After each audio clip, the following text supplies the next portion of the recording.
Students, स्वागत है आप सभी का हमारे यूट्यूब चैनल पर जिसका नाम है सौरभ क्लासेस। आज मैं बीए सेमेस्टर 6 के डीएससी 3 और डीएससी 4 से काफ़ी इम्पोर्टेंट टॉपिक डॉक्टर सन्यात सेन और उनकी चीन में भूमिका और उनके 3 सिद्धांत लेकर उपस्थित हुआ हूँ।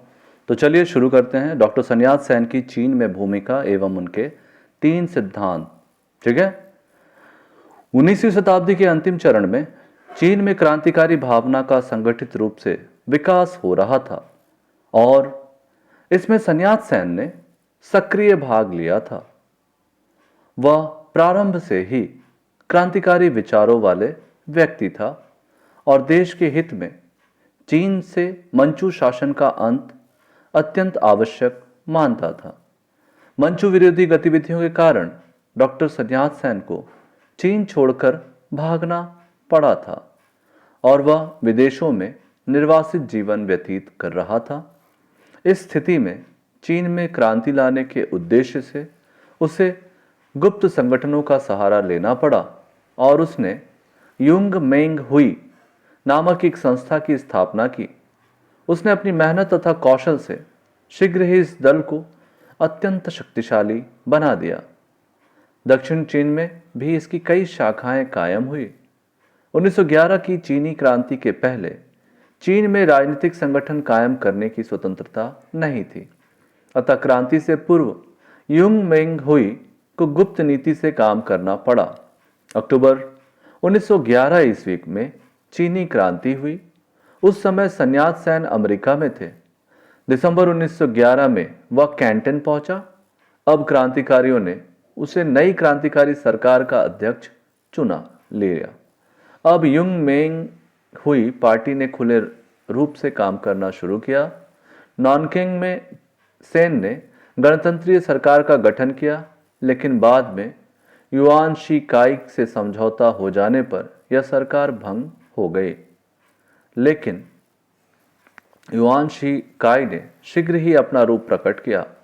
वह मंचू राजाओं की तरह निरंकुश शासन कायम करना चाहता था। इस हालत में क्रांतिकारी दलों के साथ उसका संघर्ष अनिवार्य हो गया। नई परिस्थितियों से मुकाबला करने के लिए सन्यात सेन ने एक नया दल कायम करने का विचार किया। अगस्त 1912 ईस्वी में सेन और उसके साथियों ने युंग मेंग हुई को अन्य गणतंत्री दलों से मिलाकर एक नए राष्ट्रवादी दल कुओमितांग की स्थापना की। 1913 ईस्वी में निर्वाचन में इस दल को बड़ी सफलता मिली। युआन शी काई इस दल को अपना प्रबल विरोधी समझने लगा और उसे खत्म करने की योजना बनाने लगा।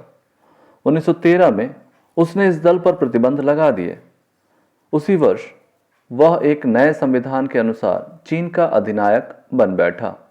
अब कुओमितांग को अपना कार्य करना और भी कठिन हो गया। 4 नवंबर 1913 को युआन ने कुओमितांग को गैर कानूनी घोषित कर दिया। इसके बहुत से सदस्य गिरफ्तार कर लिए गए, जो बचे वे विदेश भाग गए। इस प्रकार कुछ दिनों तक चीन से कुओमितांग दल समाप्त हो गया। लेकिन चीन पर युआन शी काई का निरंकुश शासन अधिक दिनों तक कायम नहीं रहा। 1916 में युआन की मृत्यु के बाद चीन में पुनः अराजकता फैल गई। सारा देश अव्यवस्थित हो गया। केंद्रीय प्रभुत्व समाप्त हो जाने पर सभी प्रांत स्वतंत्र रूप से अपने प्रांतों का शासन चलाने लगे। सन्यात सेन ने इस स्थिति का लाभ उठाया।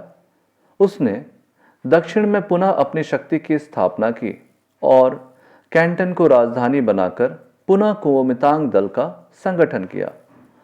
अगस्त 1917 में कैंटन में जो समानांतर सरकार बनी, उसका अध्यक्ष सन्यात सेन बना। अब इस प्रकार अब चीन में पुनः 2 सरकारें कायम हुई। कैंटन में सन्यात सेन की सरकार और पेकिंग में तुआन शी जुई की सरकार। सन्यात सेन रूस के साम्यवाद से काफी प्रभावित था तथा रूस भी चीन को से सहानुभूति रखता था। रूस चीन के विकास के लिए हर संभव सहायता देने के लिए प्रयत्नशील था। इसी उद्देश्य से रूस ने अपने प्रतिनिधि जेफ्रो तथा एक विशेषज्ञ बोरोदिन को चीन भेजा। बोरोदिन अद्भुत शक्ति और प्रतिभा का व्यक्ति था। उसने आते ही कुओमितांग दल को और संगठित रूप दिया। 1924 में कुओमितांग दल का सम्मेलन बुलाया गया, जिसमें सोवियत साम्यवादी दल के नमूने पर संविधान बनाया गया। इस सम्मेलन में 165 प्रतिनिधियों ने भाग लिया। इस सम्मेलन में इन प्रतिनिधियों ने सोवियत संघ के संविधान को चीनी संविधान के रूप में मान्यता दी। इसके अनुसार नीति निर्धारण का अंतिम अधिकार द्विवर्षीय राष्ट्रीय सम्मेलन को दिया गया और इसके बीच काम करने के लिए 24 सदस्यों की समिति चुने जाने की व्यवस्था की गई। इसके अंतर्गत अनेक उपसमितियों के निर्माण का प्रावधान था। इस संगठन के स्वरूप को विकसित करने का श्रेय रूसी विशेषज्ञ बोरोदिन को दिया जाता है। बोरोदिन ने दल के संगठन के पश्चात सेना के पुनर्गठन पर भी ध्यान दिया।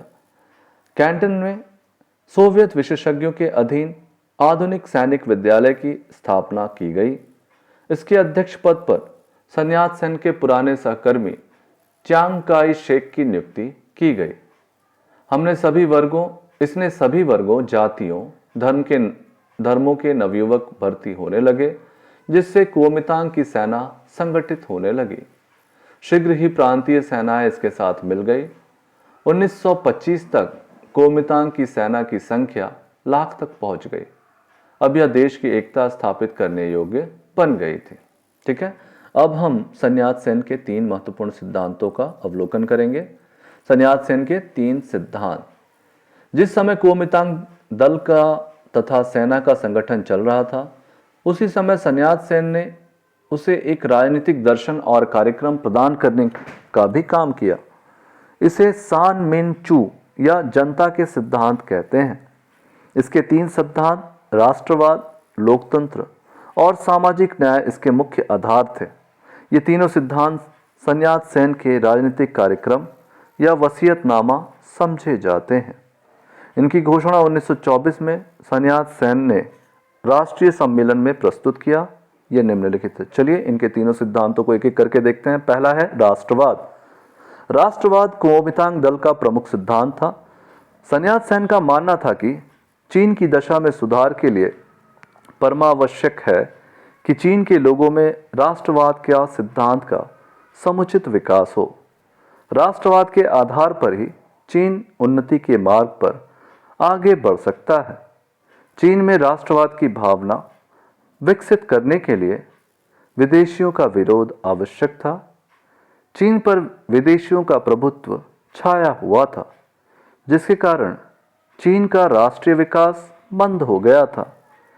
विदेशी साम्राज्यवाद के रहते चीनी राष्ट्रवाद का विकास असंभव था। विदेशी साम्राज्यवाद से देश की रक्षा के लिए चीन के लोग देश प्रेम एवं देशभक्ति की भावना को जागृत करने पर बल दिया गया। राष्ट्रवाद का उद्देश्य बालू की रेत की तरह बिखरे हुए चीन के कणों के टुकड़ों को जोड़कर एक सुदृढ़ शिला का रूप देना था। इनका दूसरा महत्वपूर्ण सिद्धांत था लोकतंत्र। कुओमितांग का दूसरा सैद्धांतिक आधार लोकतंत्र था, जिसमें सन्यात सेन का अटूट विश्वास था। चीन के विकास के लिए लोकतंत्रीय व्यवस्था को सन्यात सेन परम आवश्यक मानता था। उसका कहना था कि लोकतंत्र का वाहन समानता के सिद्धांत पर आधारित गणराज्य है, जो सभी लोगों द्वारा निर्वाचित विधानसभा और अध्यक्ष द्वारा संचालित हों। इसकी स्थापना की 3 अवस्थाएं हो सकती हैं: सैनिक शासन, संक्रांतिकालीन राज्य और संवैधानिक सरकार। सन्यात सेन जनमत को सर्वोपरि स्थान देता था और चाहता था कि जनता शासन के कार्यों में अधिकाधिक हिस्सा ले, लेकिन उसका यह भी कहना था कि चीन की विशेष परिस्थितियों को ध्यान में रखते हुए यह आवश्यक है कि यहाँ की सरकार काफ़ी शक्तिशाली रहे।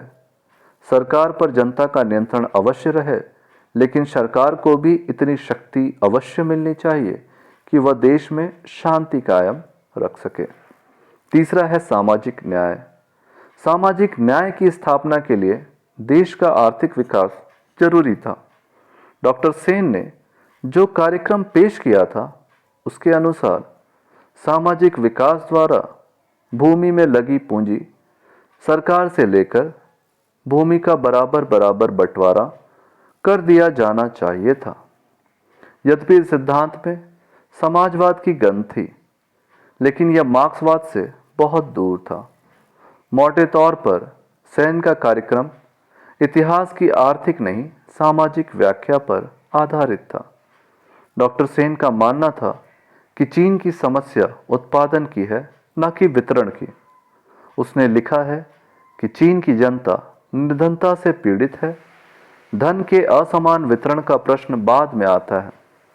इसलिए उसने खुलेआम विदेशी पूंजीपतियों के जाल को काटने की कोशिश की और साम्राज्यवाद का जोरदार विरोध किया। इस प्रकार से ये हमारा प्रश्न यहाँ समाप्त होता है। मैं उम्मीद करता हूँ कि आप इस प्रश्न को अच्छे से समझ गए होंगे। सन्यास सेन, उसके प्रमुख सिद्धांत या फिर चीन के नवनिर्माण में सन्यास सेन के योगदानों का वर्णन, इस तरह के प्रश्न आपको पूछे जा सकते हैं। तो आज के लिए बस इतना ही। धन्यवाद।